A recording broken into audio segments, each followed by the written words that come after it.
जब आप खुद ठीक ठाक हो जाएं, जब आपकी ज़िंदगी इस बीमारी से निकल जाए और आप ठीक ठाक हो जाएं, तो फिर आप ऐसे लोगों के पास जाएं कि जो अभी भी तकलीफ़ में हैं, और उनको जाके पैगाम दें कि मैं आपकी खिदमत कर सकता हूँ, मुझे बताइए आपको क्या मसला है, आपको क्या तकलीफ़ है। अच्छा, जो तकलीफ़ आपको है ये मुझे भी हुई थी, लेकिन ये जो तकलीफ़ है ये वक्त के साथ कम होती जाएगी।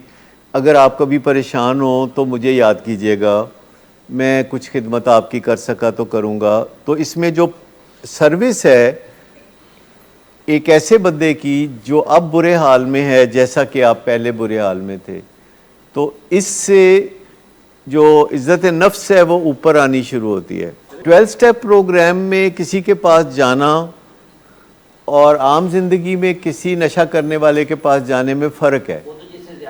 12 स्टेप प्रोग्राम में आप तब जाते हैं जब आप रूहानी बेदारी हासिल कर लेते हैं। उसमें वर्डिक्ट ये है कि जब आप रूहानी तौर पर बेदार हो जाएं, यानी रूहानी बेदारी का मतलब होता है कि जब आपकी क्रेविंग ख़त्म हो जाए, जब आपको कोई क्रेविंग नहीं रही, आपको ख़तरा नहीं रहा, आप क्रेविंग से फ़र्ग हो गए हैं और रूहानी बेदारी आ गई है। उसमें लफ्ज़ है स्पिरिचुअल अवेकनिंग।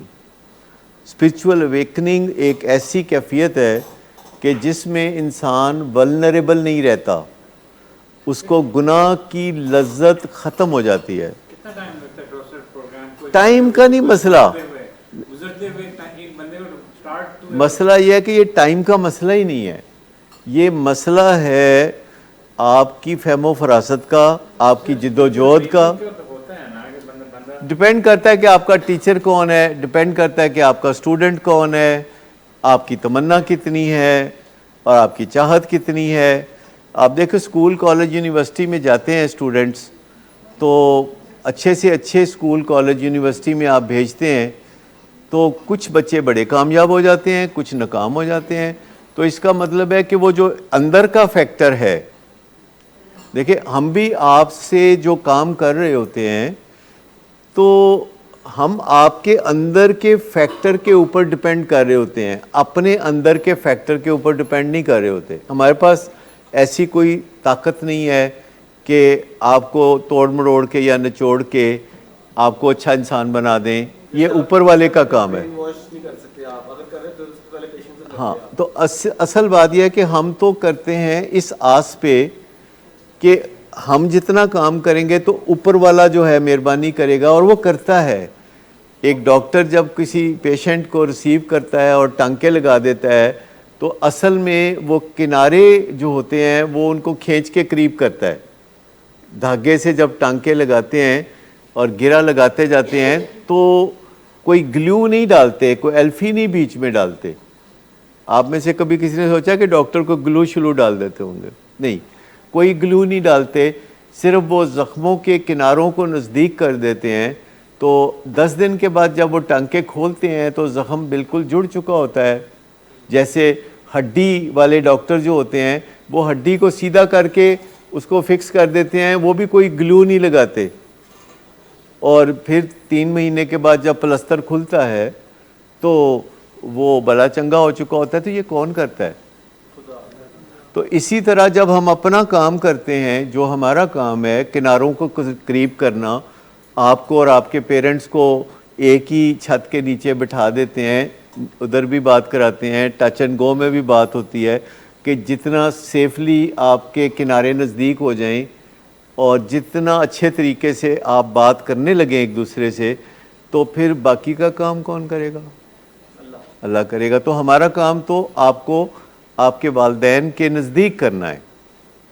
हम हमेशा आपके वालिदैन को भी कहते रहते हैं कि देखो गुस्सा ना करया करो है ना दिलाद, क्योंकि मरीज़ हैं, मरीज़ के साथ गुस्सा करना नहीं बनता।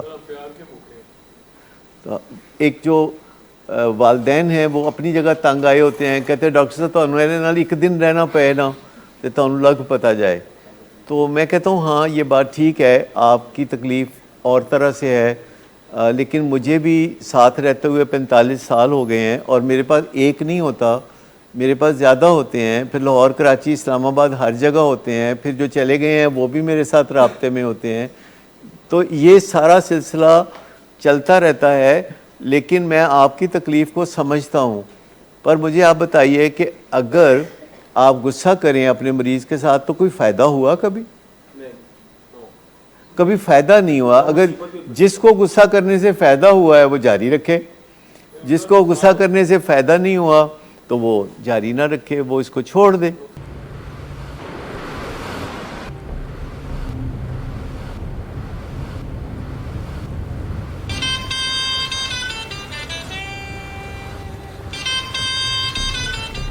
अच्छा, तो अभी तक तुम्हारा इस चीप लड़की के साथ चक्कर चल रहा है? तुम कौन होती हो मुझे पूछने वाली? ओके, और तुम इन घटिया लड़कियों के साथ गुलछर्रे उड़ाते फिरो, तो मैं चुप बैठूं?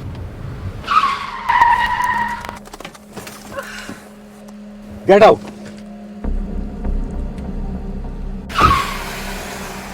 शराब नोशी की वजह किरदार की खराबी नहीं, मूड की खराबी है। शराब नोशी कभी भी नशे की बीमारी में बदल सकती है।